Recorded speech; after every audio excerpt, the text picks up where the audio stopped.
2018 میں اپنے آپ نو دین واسطے وقف کر دو. اے نہیں شاہ جی میں ہن تقریر کر کے جا رہا تے پچھو سارے سو جان. انہاں وچ ہر بندہ کہے میں حضور دا دین تختوں تے لے آنا. اپنے حصے دا پرو کرو کام. ہاں اپنے حصے دا ضرور کام کرنا ہے. جڑا بھی ملے انہوں نے کہا یار حضور دا دین تختوں تے لے آنا. انہوں نے کہا کیویں لے آنا ہے؟ انہوں نے کہا ساڈی یہ ڈیوٹی نہیں، ساڈی ڈیوٹی محنت کرنا. صحابہ نے یہ نہیں کیا حضور 8 تلواراں نال 1000 بندے نو لڑانا ہے، کسی صحابی نے بھی نہیں کیا. حضور بدر لے چلے بندہ 1000 کھڑیا، جب صحابہ پہنچ گئے انہوں نے کہا جی اب اللہ جانے اس کا رسول جانے فرشتے آتے ہیں یا نہیں، ہم تو پہنچ آئے نا مدر میدان میں. ساڈا اتنا ہی کام ہے اسی دین دا نعرہ لا دئیے. او کنج آندا ہے ساڈی وہ ڈیوٹی نہیں، نتیجہ ساڈے ذمے نہیں، ساڈا اتنا ہی کام ہے اسی بدر وچ پہنچ جائیے. بس آگے فرشتے آئیں یا نہ آئیں وہ اللہ جانے یا اس کا رسول جانے. بس اسی اپنی ڈیوٹی دینی.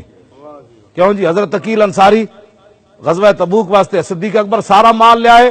عقیل انصاری غریب ترین صحابی سن، انہاں دے گھر روٹی بھی کوئی نہیں سی کھان دی. انہیں ایک یہودی کول گئے، انہاں کہا یار کوئی مزدوری ہے؟ انہیں کہا میرے باغ نو پانی لا. ساری رات وہ کنواں گیڑ دے رہے. ساری دے ویلے انہیں 2 کلو کھجور دیتی، 1 کلو گھر دیتی تے دوسری کلو چھپا کے تے حضور دی بارگاہ وچ لے آئے.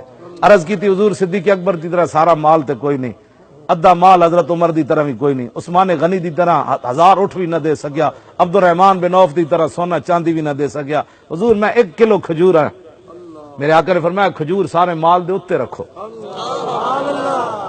ہاں اے نہیں مطلب ہے کلو کھجور بھی ہوئے تو اسلام نو پیش تے کرو نا یار. ہاں ایک ہی ہے جی میں کام نہیں کرنا، جو کچھ ہوئے بندہ پیش تے کرے نا اسلام نو.